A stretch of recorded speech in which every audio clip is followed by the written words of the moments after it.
here on WODU Studios. I'm here again with Tom Robotham, and he teaches communications here, all the super alternative classes, X culture and media, basically. You got drugs, you got sex, you got music, all the fun stuff. So we're gonna basically continue our conversation from last week because we got cut off due to some technical difficulties. And where we were at was we were talking about jazz. I think the last song we played fully was that Dizzy Gillespie, who Tom actually interviewed, which is really, really astounding. And I was about to play I kind of wanted to go into some modern jazz, contemporary stuff, and kind of really see how they pull from those influences, and started playing a little bit of this clip before we got cut off. But this is Christian Scott, Atude, I'm not going to say that right, yeah. Christian Scott, Atude, Jua, so let's just say Christian Scott. But he's a really great guy, and this record that he released is really awesome, and he did this Tiny Desk concert for NPR. And you'll see in the video just a lot of the, just his face and just the way he plays reminds me a lot of Gillespie, just that kind of like manic but controlled but all over the place still. It's really good stuff. And this particular song we're about to play is off his 2010 album, Yesterday You Said Tomorrow, and it's called Ku Klux Police Department, which is basically about his own experience with New Orleans police after a gig, and it's his hometown, just played a gig and wasn't doing anything wrong, and he basically got assaulted, but I will let him talk about it, and yeah.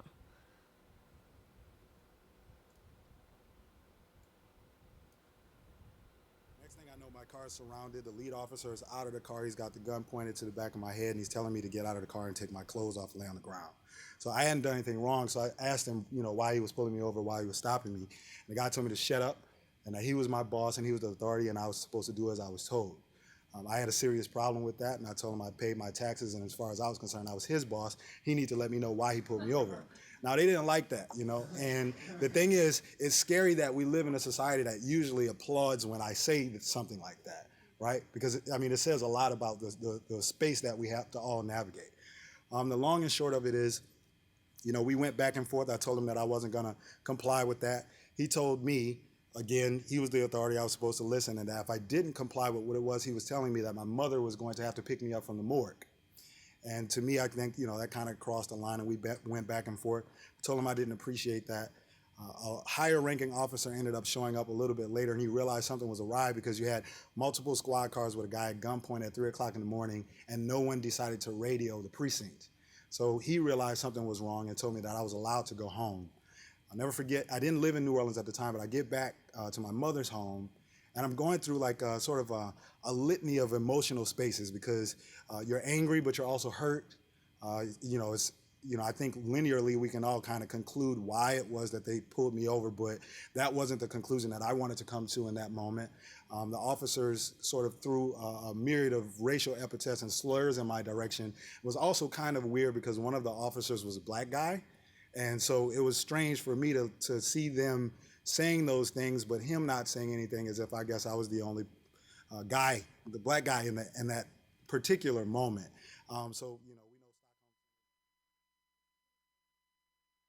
That's a pretty crazy story, basically. Just about what happened. And I think it gives a lot of good context to the song, which basically, after this incident, just this mix of emotions he was feeling, he basically went home that night, and instead of going back and doing something terrible, he composed this song to accurately depict the range of emotions he was feeling, which was this feeling of like he knows why that happened to him, but he didn't want to believe that, which I don't blame, but it's just kind of him facing the reality of the situation and dealing with it in his own way. That's, a much better way than he might have dealt with it irrationally.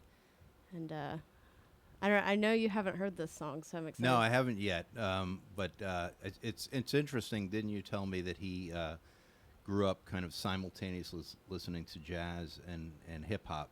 That was actually I'm sure he did too. I mean, he's got the Joy Division shirt on too, so obviously like an array of music. But that one was actually the next artist we were going to be playing. I got mixed up. Yeah, but regardless, I mean, you don't have throughout the long tradition of jazz, because I think the period of time in which jazz emerged and matured, musicians they experienced that kind of stuff all the time. I mean, a lot of the bands like Duke Ellington and Count Basie's big bands would play for a wide audience at a hotel, and then they weren't allowed to stay at the hotel, or even in many cases eat in the kitchen. They had to take their food and go to the bus or what have you. But they weren't. They wouldn't have felt comfortable. It wouldn't have been wise in many cases to speak out as forcefully as he just did, because so it really reflects kind of a new generation and changing times. I'll be interested to hear this piece.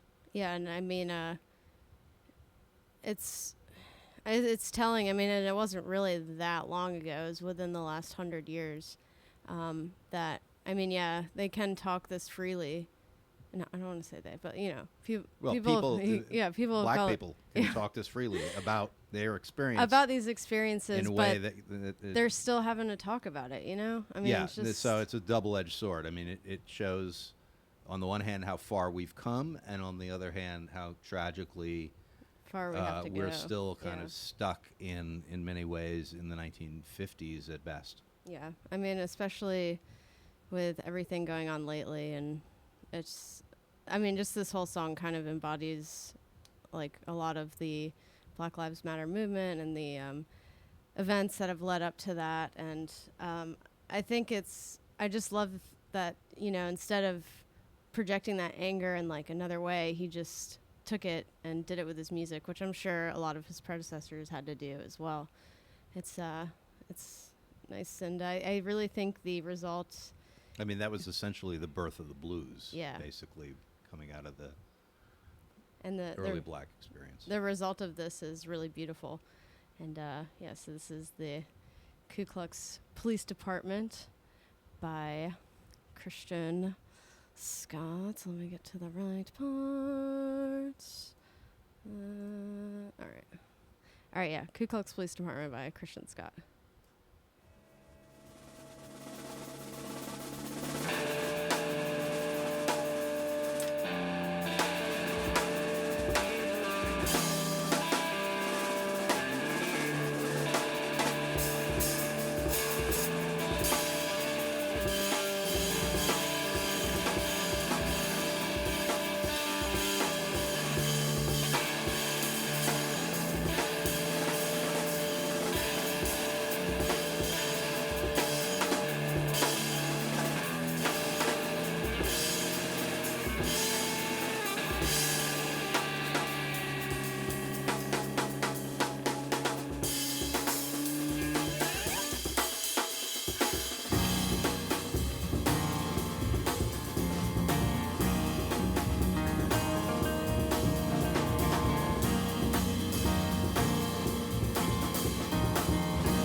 Yeah, I mean, I was contemplating playing the album version of that song, but that live one is just Oh, really that's powerful.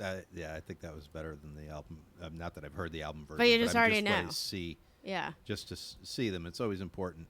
And you know, that's really, you can see the you mentioned Dizzy Gillespie. You can see the influence for one thing in that upturned trumpet, which is was a Gillespie kind of signature piece, but also in his style. It's not bebop, but it you can see, it's interesting to see the evolution and the influence of those great bebop players on young players like this today. It's almost, it's not even, I mean, it transcends the genre of jazz too. I mean, with the, you know, the guitars and the drums, it just has a little bit of like a rock vibe too. Yeah, I mean, I would call, I think in music generally, a lot of there's a lot of synthesis now of genres. But that's a song I'd be curious to ask my friend Jay Sennett over there on WHRV if he's ever played this piece or this guy generally, because I could easily hear this on Jay Sennett's show. We're talking about Sennett in Session on WHRV FM, which is a nightly jazz show here in the region. Yeah, 89.5. 89.5. Again, interned. Yep. Just a plug. But yeah, they're great over there. Love them over at WHRV. But it was really cool because when we were at Borgia the other day making this playlist, we actually had I had this stuff pulled up, and this kid walked by and he saw that I had this song up, and he was like, "I was just listening to that song like on my iPhone like just now," and he like pulled up everything he was listening to, and I feel like it's hard for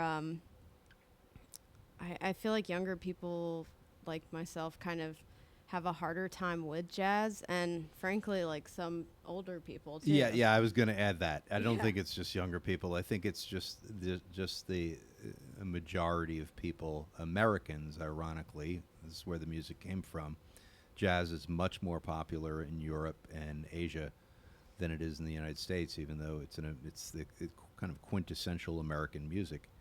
But I think we're so accustomed to wanting to hear like a pop hook in music, something easy to listen to. You don't have to pay too much attention to it. That's the thing about jazz. Not all jazz. Some jazz functions as background music, but something like this is more frenetic. You really have to tune in and pay attention to what they're doing melodically, harmonically, rhythmically, or you're not going to get it. A lot of people think jazz of this sort just sounds like noise, but if you immerse yourself in it, you begin to see what's going on musically, and it becomes very exciting. Yeah, I mean something like that. It's hard to just have it in the background. Like, I mean, even while it was playing, it was hard for me to do anything else except watch that and listen to it. Right, because there's so much energy Yeah, there. And it just really commands your attention. I like that a lot too, because there is a lot of passion in it. I feel like, and Jay and I again have talked about this. A lot of contemporary jazz is very intellectually interesting to me, but lacks soul. And I think that's because so many young jazz players went to music academies like Berkeley or New England Conservatory of Music, and you know, you can be, I guess there's such a thing as being overeducated as far as something like jazz music is concerned generally, where you get caught up in structuring music in a intellectually interesting way, but it loses that sense of passion and spontaneity. Yeah, I suppose this next artist we're gonna play, Kamasi Washington, is probably falls in that role. Although, I mean, there's definitely soul there. I mean, a song like that one, it's just such a personal experience, and it's like it comes like directly from like personal emotions, and it's hard for that. I guess that's definitely gonna be more soulful than, I mean, a lot of other things. But I think Washington definitely like hits the nail on the head on the like intellectual jazz. He comes from like a family of musicians. So his father was a jazz musician. His whole family played instruments, and from a young age, he he's the guy that he was listening to like NWA and like all those people alongside, Coltrane and Charlie Parker and stuff like that. So it's just kind of an interesting fusion and a really great chemistry. I mean, that was great chemistries too, but this his band has a really interesting chemistry because they've all been playing together since high school. So that it's like they know each other, so they can improvise and just kind of like know what the next person's going to do. And this song is like 12 minutes long, so I'm probably not going to play the whole thing. But that's the one thing about a jazz show is like every song is going to be, 7 minutes. It is harder to find the shorter. Yeah, and the shorter ones usually aren't the best ones. But I'll play maybe like 5 minutes of this one. You'll get the gist, but it's really good. And I guess you haven't listened to him yet either, right? Nope. Okay, he's really good. And if you get a chance, he has this great talk with Mark Maron, if you listen to that podcast.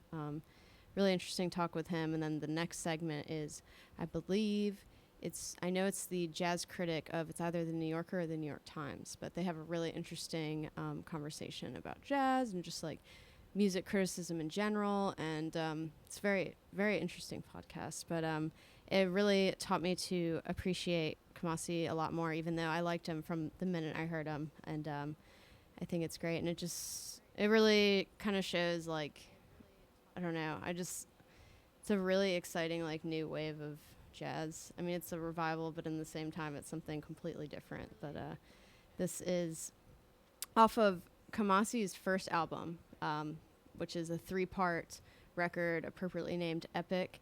This is Change of the Guard here on WODU Studios.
But yeah, I mean, I'm really into that whole album. It's really interesting, like 3-act structure going on. Yeah, I like that a lot, and it's a nice contrast to the other one you played because it's got a bigger sound. Definitely. But it's still very heavily jazz influenced. And he does a lot of work with Thundercat too, who is really cool. If you haven't heard him yet, like him a lot. He's not like strictly jazz, but it's like a jazz influence, like R&B kind of sound. But he's great. Yes. But yeah, definitely. That's album came out 2015. It was definitely a bright spot of that here. But I just think it's a really interesting time of jazz we're in. But I remember when I was talking to you about kind of his influences he pulled from like 90s hip hop and those like classic jazz idols. You mentioned Quincy Jones' 1989 album Back on the Block. Right. I mentioned that because as soon as you said he was influenced by both hip hop and jazz, I thought of this Back on the Block album because it's kind of a history of African American music in music in sound. This album incorporates virtually every style of black music across the 20th century, and really Quincy Jones, I think, is one of the only people who could have pulled this off because, unlike a lot of people of his generation, he's open to the full spectrum. You know, a lot of, whether they're musicians or not, a lot of people once they get older, they kind of turn their backs on whatever's coming up. Mm-hmm. And I think that's probably particularly true of hip hop. But Quincy Jones understands the connection, the common thread running through it all. So you're going to play a piece of this? Yeah. I wanted to play the title cut, Back on the Block. Yeah. Yeah. So, but I'm going to do a little bit of the prologue and then go into the title cut, Back on the Block, which features Ice-T. This record also, I mean, you were talking about how it incorporates the history of, black music and stuff. I mean, it's like all the living history. Dizzy Gillespie was on that one. Ella Fitzgerald is up there. Ray Charles, just a bunch of people. It's kind of crazy, like, to think that all those people could be on one record. But like you said, Quincy Jones. Again, Quincy Jones. Only one that can make it happen. For people who are not familiar with Quincy Jones, a great musician in his own right, composer, arranger, but also renowned for his producing and mentoring younger jazz players, including, if anybody out there knows, Justin Kauflin, who's born and raised in Virginia Beach, now has an international jazz career, and he and Quincy Jones are very close. Quincy Jones is mentoring him, so that's a local angle there. Well, this is that title track from that 89 album Back on the Block with Quincy Jones featuring Ice-T, excuse me, too many ices, Ice-T. As long as it's not vanilla ice. Yeah, nobody likes that ice. Here on WODU Studios. Hard to the core, an entrepreneur and jam steady make slam for you and your pleasure. As you listen to every measure, groove with the track as the cue gets fresher. I've been away for a long time. Now I'm not only back, but I'm here to rhyme. So bust the move as I include that I'm back on the block portraying the dude. So hey young world saying Quincy, I need the dude to correct and convince me. Teach me the right way so my eyesight may see that path that leads to a brighter day. So if you're ready to reach for the top, never fear, cause I'm back on the block.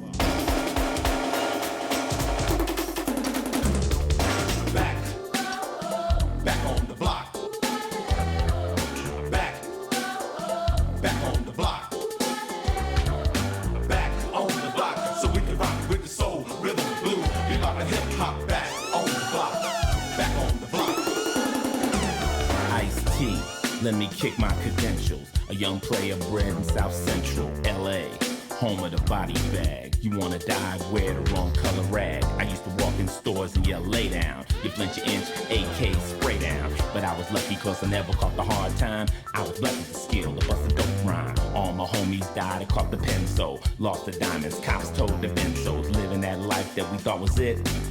fast laning, but the car flipped. I'm not gonna lie to you, cause I don't lie. I just kick thick game. Some people say why? Cause I'm back on the block, I got my life back. So I school the fools about the fast track. I get static from my style and my technique. Profanity, the blatant way in which I speak. But the dude knows the streets ain't no kiddie game. You don't know the dude? Quincy's his first name. He told me, Ice, keep doing what you're doing, man. Don't give a damn if the squares don't understand. You let them tell you what to say and what to write. Your whole career will be over by tomorrow night. Rap from your heart, and your heart's with the street. Rap on my record, man. Kamiko send Ice to beat. The dude is definitely back. What can I say? The man can roll with Ice-T or Michael J. Back on the block. Back on the block. Back on the block, so we can rock it with the soul, rhythm, blues, bebop and hip hop. Back on the block. Back on the block. I'm back on the block, on the screen. I'm on the wax, I'm on the stage, I'm on the scene. I'm on your case just like an attorney. The dude took me on a magic journey to dance in France alone and roam on the farmlands in Nebraska, the cold of Alaska, the heat of the motherland, to be with my brother man on top of a snow-capped mountain. I'm scouting what another man saw in a race of people, to see him give his life for the price of equal, the highest wisdom, the richest kingdom, the song of songs we heard David sing them. He showed me when I was young and hung out. He showed me making love, even showed me strung out. He showed me pumping iron, standing on the rock, but tears came to my eyes when he showed me my block. Back on the block. Back on the block. Back on the block. Stogie just stogie, mama. Stogie, stogie. And one by one, each woman begins. She gets ready, she will fall in love. Stogie just stogie, you know. Stogie, stogie. Till someone shows that they care enough. Ain't nothing gonna buy the stogie love. Some say they can't take it no more. Coming here, starting slow. Booty back on booty for sure. Back on the block to stay. They say he ain't gonna be weird. Coming back to the street. But he know you'll never forget. Back on the block to stay.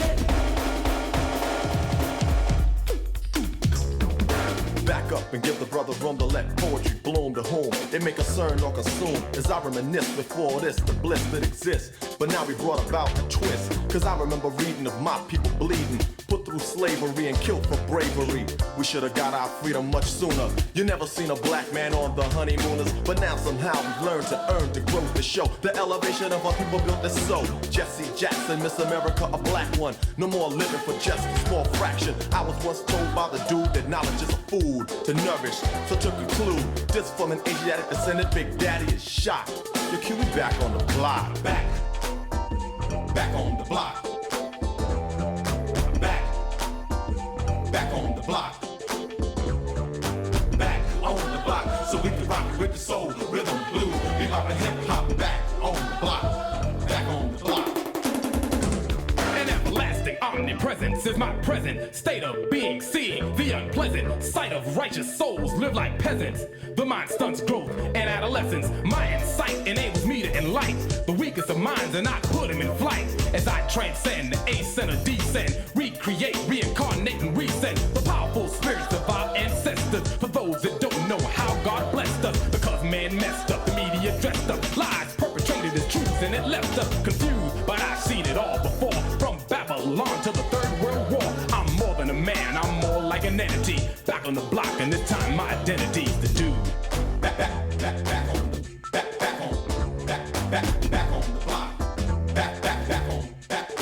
Back on the block. Stogie get stogie, mama. Stogie, stogie. One mama, one the sound. One mama, sound. Stogie get stogie, mama. Stogie, stogie. One mama, the sound. One mama, the sound. Yeke, when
I would contend that the rap is here to stay. And I think that was a right prediction from Quincy Jones. Yeah, well, you think? Yeah, rap has certainly stuck around for. But you know, he's one of those people who is able to transcend his generation, his generational biases, if you will, and just see how all music is connected in some way. And then, you know, what struck me about this album when it first came out is, to be perfectly honest, I didn't like rap back then much, probably in part because somewhere around 1980, when rap was still really young. I'm living in New York City. First time I heard rap was on a boombox outside my bedroom window at 3 o'clock in the morning, and didn't really appreciate it for reasons you can probably understand. And I'm so melodically oriented when it comes to music that I felt like something was missing the more I heard it. And then I saw what Quincy Jones did here, and how he saw the potential to synthesize rap or incorporate rap into a much kind of broader arrangement. Since then, I've come to appreciate way more, you know, just pure rap. But I like the way he was able to see that rap could be an element in music. With, you know, you heard the horns there, and even in that piece, the album is very diverse, right? In terms of different styles of music, but so it's not all, doesn't all sound like that. But even in that piece, you heard all these elements, especially at the end. You heard those jazzy horns. You heard the acknowledgement of this in their spoken word. So I just think it's a vastly underrated album and largely forgotten that everybody should listen to.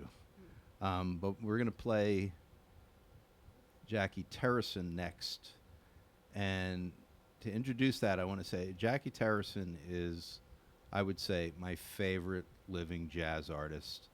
I happened to be at the Blue Note Jazz Club in Greenwich Village in New York with the president of Blue Note Records the night. His name was Bruce Lundvall. The night Bruce signed Jackie to Blue Note Records. Since then, subsequently, years later, I brought Jackie here for a concert series I was co-producing. The reason I like him is that he's, again, his range, his tonal range. Bill Evans is one of my favorite classic jazz pianists, but Bill Evans' sound, he has an identifiable tone throughout most of his work. Jackie can go from achingly lyrical stuff to this thunderous percussive playing and everything in between. What we have queued up here is this standard Smile, which was actually written by Charlie Chaplin. Smile, though your heart is breaking. That's lyrically how it starts, melodically how it starts. This is an instrumental version. And I love the way Jackie starts it off with piano that to me sounds like rain, which of course is metaphorically often associated with sadness. So this is Smile. Full title would be Smile, Though Your Heart is Breaking. And yeah, this is off that 2002 record, and of the same title. But yeah, so here it is on WODU Studios. FM KPLU.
All right, and that was Jackie Terracin with "Smile" off the album with that same name, and that was a really cool live performance. That open piano is really rad to see, and yeah. So the next song we're gonna play is play it to close out our show, but we actually had this conversation at the Monarch Sports Bar before we started the show, kind of about, especially surrounding the election, how people have this tendency to dislike or like somebody based on their opinions instead of personalities, and how easily that relationship can be like damaged or severed because I'm unfriending you because you're voting for Trump or Clinton or whoever. This is not jazz. We're switching it up here. This is a singer-songwriter I like a lot, and I also got to know a little bit personally, named Chris Smither. First heard him at a house concert here in Norfolk. Subsequently brought him to that very same concert series I mentioned that Jackie was a part of. I've seen him several times. He's a great acoustic guitar player, great singer, songwriter. And this song is called Origin of Species. And it's poking fun at the, let's say, inconsistencies in the Bible, particularly the book of Genesis, the story of Adam and Eve. But I like to think of it as not in a mean way, but just having gentle fun with it. And yet, as Shannon said, nowadays it seems like people just kind of go off the rails if you challenge their beliefs, whatever those may be. Yeah, I mean, it seems like it's just unfortunate that people can't be friends or kind of put those opinions aside to just not only have a discussion about whatever the subject matter at hand is, but just to like each other as people. And then move on and say, I mean, I like you as a person. I do that all the time with a regular group of guys I meet with at the Tap House. Most of us are polar opposites on politics, and we'll occasionally have a little, I won't call it an argument, a little disagreement, discussion, and then we'll move on to toasting the night, laughing about something not controversial, part as friends. It's not that hard. It shouldn't be anyway. I mean, it also makes me think too, I wonder if this is something that's always influenced people's opinions of other people, but it's just so transparent now because you can see everybody's opinions posted to a mass audience. I mean, social media definitely amps it up because there's so much more of it. I think people are overstimulated, and then it makes social media also makes it easier to retreat into your camp. Whereas when there were like 3 television news shows, you kind of had to pick one if you wanted to keep up with the news, and you were stuck with it. Now everybody can just run to their little bubble, sub culture, and not be bothered by anyone who disagrees with them. But I mean, at the same time, though, it's those 3 news channels didn't really provide a full scope of opinions. Right. There's definitely an upside to this explosion of media, and a downside. It's just as with most things, I think. But I was highlighting the downside. Yeah, definitely. And I mean, as a comm major, I definitely see a lot of downsides. I tend to take a more dystopian sort of view on these kind of things, but I think it's definitely interesting that I think as these new opinions and point of views have come to light, it's almost made the opposing point of views that seemed so secure and very concrete, it just disrupted them to a point where it just like totally projected them to the other extreme side. Particularly, I mean, I guess you could say that for liberals, and since I Well, yeah, think about the way magnets work, right? If you put like poles together, you push one toward the other one's going to push away, right? So it's I think that's kind of the dynamic that's happening. The more people take a strong stand on one side, the more people on the other side recoil, the more dramatically they recoil, as opposed to just coming together and, if nothing else, agreeing to disagree. Yeah, it's tough to do, but it's got to be done. Yeah. But But Chris Smither is, as I say, I mean, I imagine this song probably has offended some people, but I think it's just a really kind of clever, gentle poke at the idea that there were two people at the dawn of creation, had a couple of sons, and then suddenly they found wives someplace. So that's kind of a line from the song. Yeah. Paraphrase, anyway. Definitely, and I think it's a great way to end our show with a little bit of satire.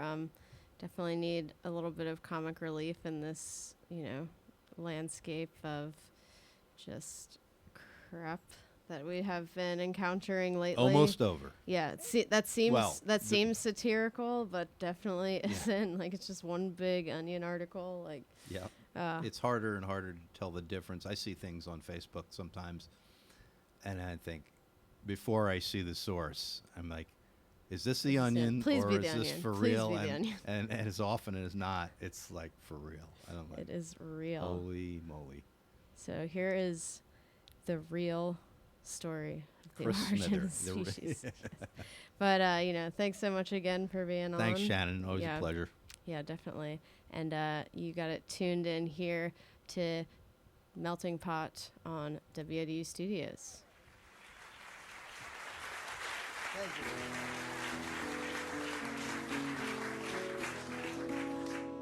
Well, I'm going to do a bunch of old stuff, new stuff, a whole bunch of stuff tonight. Here's this is fairly new, also fairly lightweight, so we just stay cheerful for a little while.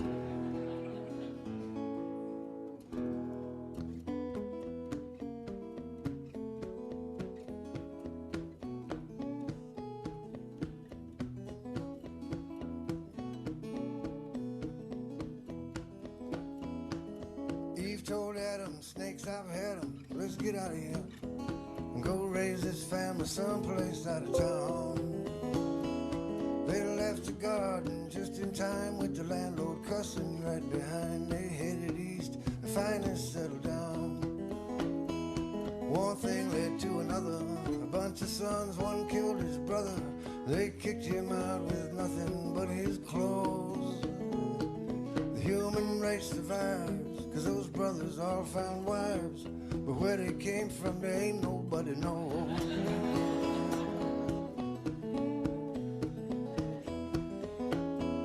Then came the flood, go figure, just like New Orleans, only bigger. No one who couldn't swim would make it through. The lucky ones were on the boat, think circus, and then make it float and hope nobody pulls the plug on you. How they fed that crowd is a mystery. It ain't down in the history, but it's a cinch they didn't live on cakes and jam. You know lions don't eat cabbage, and in spite of that old adage, you'll never see one lie down with a lamb.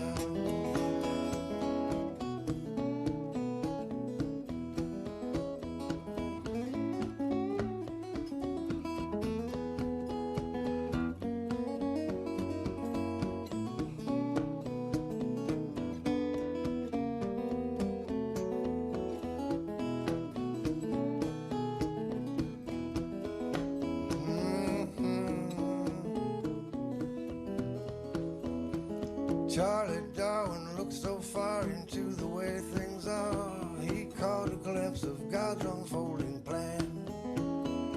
God God said I'll make some DNA. They'll use it any way they want, from paramecium right up to man. They'll have sex and mix up sections of their code and have mutations. The whole thing works like clockwork over time.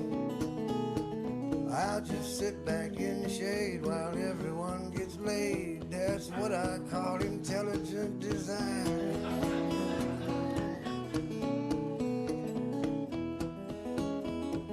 You and your cat named Felix, you both wrapped up in that double helix. Is what we call intelligent design.